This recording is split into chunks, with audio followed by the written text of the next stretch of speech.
Good morning class. तो हम लोग अपना चैप्टर नंबर 8 का रिवीजन फिनिश कर चुके थे। आज हम लोग स्टार्ट करेंगे chapter number 9 reproduction in plants reproduction in animal.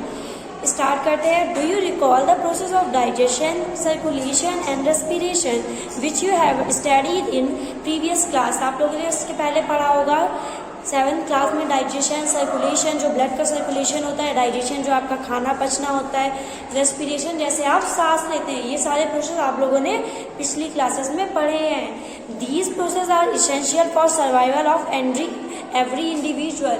अगर ये प्रोसेस नहीं होंगे तो हम लोग सर्वाइव नहीं कर पाएंगे। तो ये प्रोसेस जो है हमारे सारे डाइजेशन, सर्कुलेशन और रेस्पिरेशन हम लोग के जीने के लिए बहुत ज़्यादा ज़रूरी हैं।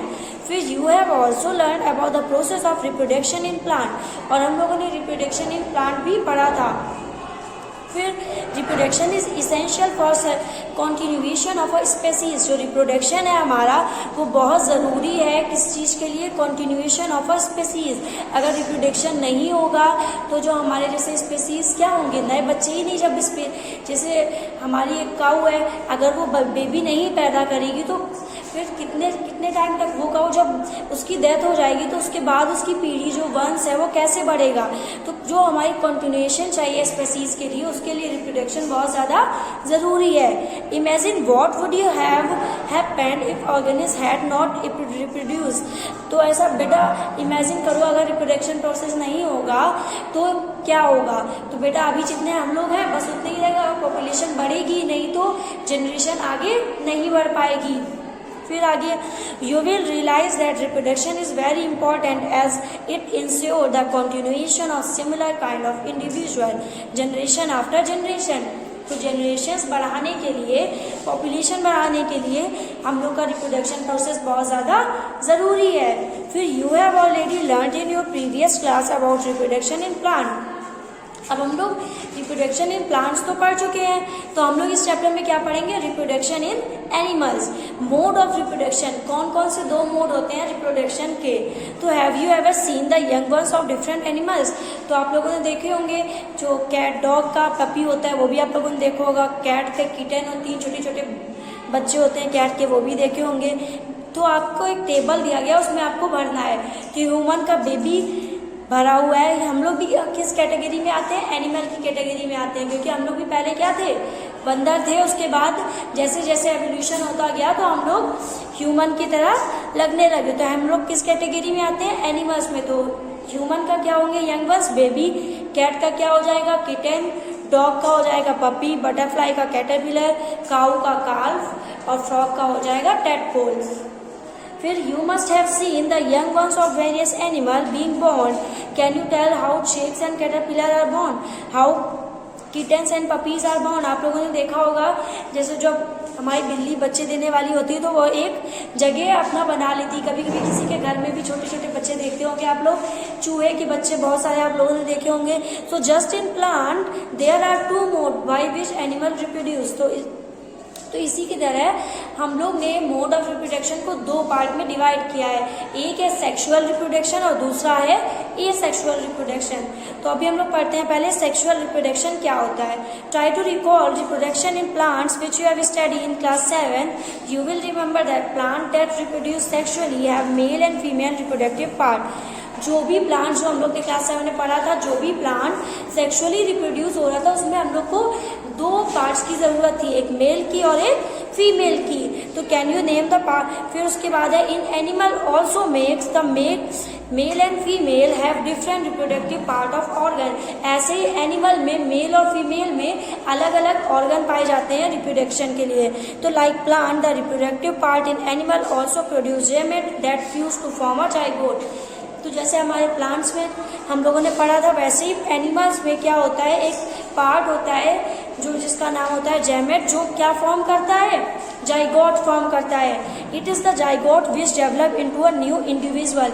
और जाइगोट क्या किस में चेंज हो जाता है? एक बेबी में चेंज हो जाता है, वो एक न्यू बेबी को जन्म देता है। This type of reproduction beginning from the fusion of male and female gametes is called sexual reproduction.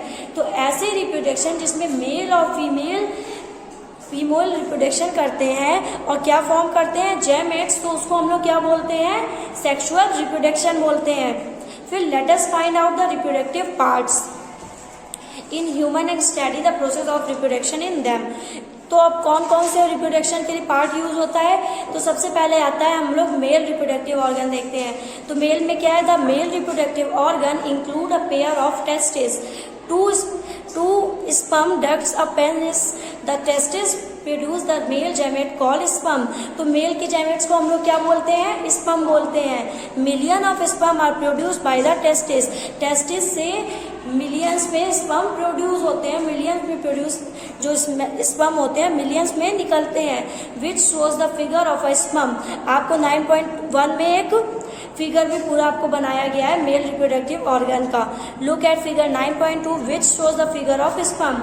तो sperm are very small in size, जो स्पर्म का साइज होता है वो बहुत ज़्यादा छोटा होता है। Each has a head and a middle piece and a tail, सबका क्या होता है, एक हेड होता है, एक मिडिल का पीस होता है और टेल होती है। Does it appear like a single cell? Indeed, each sperm is a single cell which all the usual cell compact. और हर एक स्पर्म में क्या होता है, एक सेल पाया जाता है जिसका यूजुअल सेल कंपोनेंट होता है। तो हम लोग को इसमें डायग्राम दिया गया है, आपके एग्जाम में शायद पूछ भी सकता है, तो आप लोग इसको बनाना और इसकी नेमिंग करना लर्न कर लीजिएगा। उसके बाद है बेटा हमारा फीमेल रिप्रोडक्टिव ऑर्गन। तो the female reproductive organ are a pair of ovaries, जैसे उसमें किसमें पेयर थे, टेस्टिस के पेयर थे। तो अगर आपका डिफरेंस बिटवीन भी आ जाए तो मेल रिप्रोडक्टिव ऑर्गन में क्या है, किसका पेयर है, टेस्टिस का, और फीमेल रिप्रोडक्टिव ऑर्गन में किसका पेयर है, ओवरीज का। तो oviduct, fallopian tube and uterus, the ovary produce female gametes called ओवा।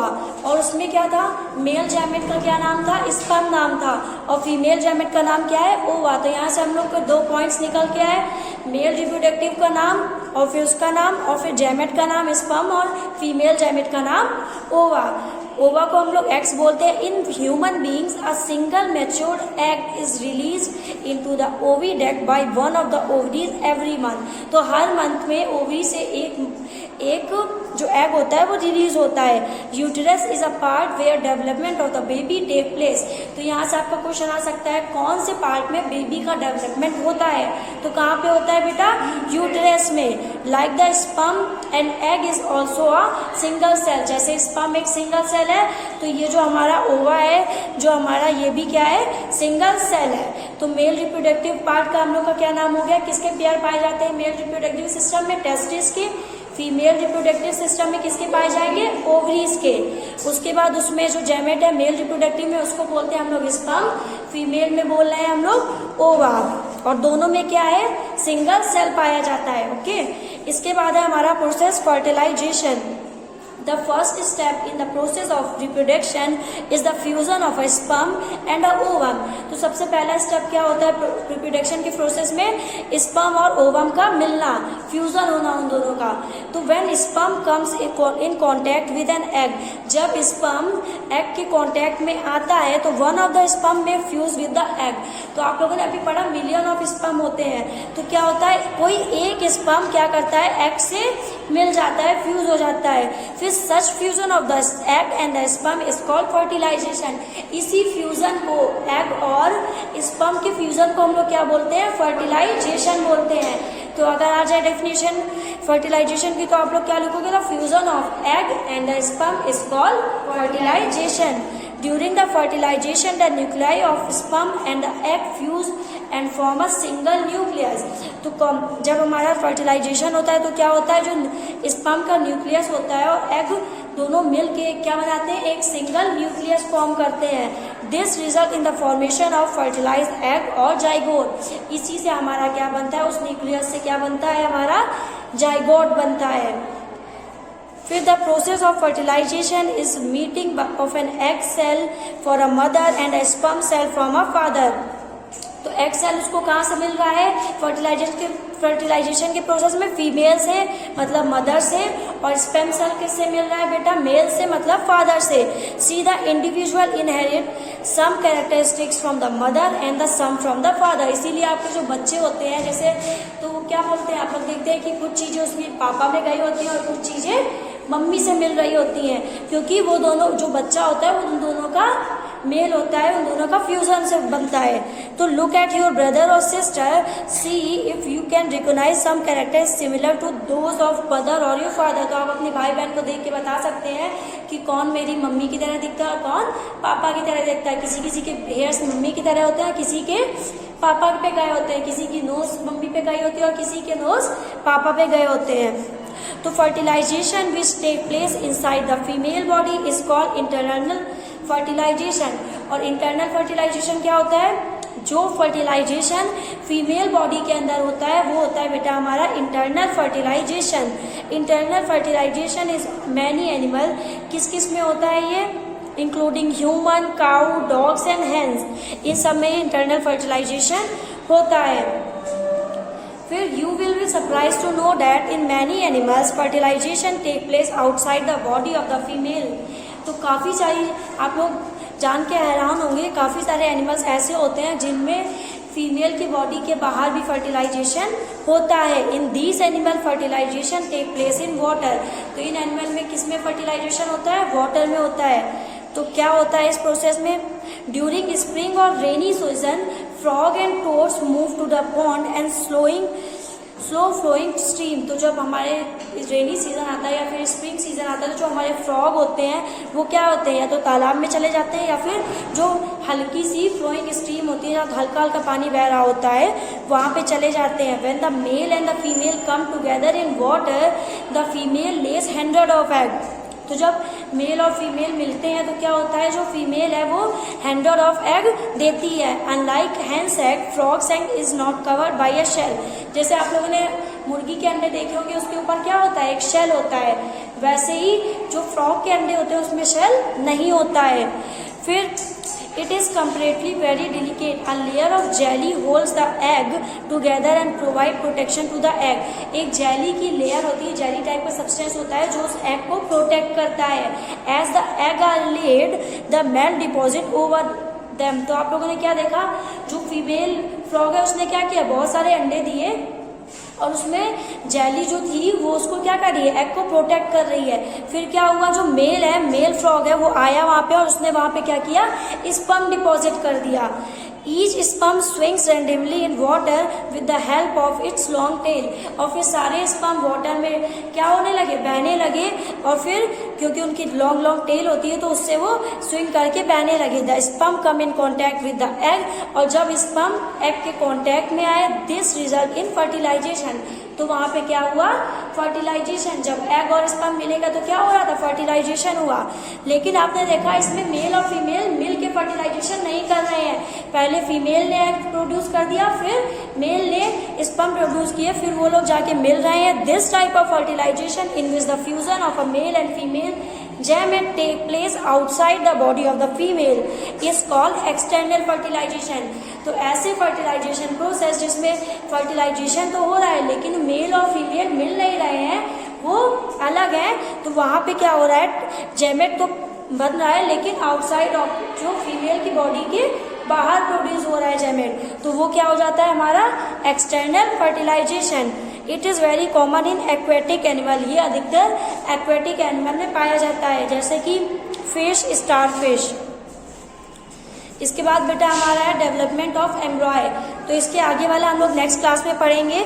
अभी हम लोग ने जितना पढ़ लिया है, और आप लोगों ने जिसने भी वर्क नहीं सेंड किया है इस चैप्टर का, सब लोग सेंड कर दें। आपके एग्जाम स्टार्ट होने वाले हैं तो आप लोग लर्न करना भी स्टार्ट कर दें। Thank you class.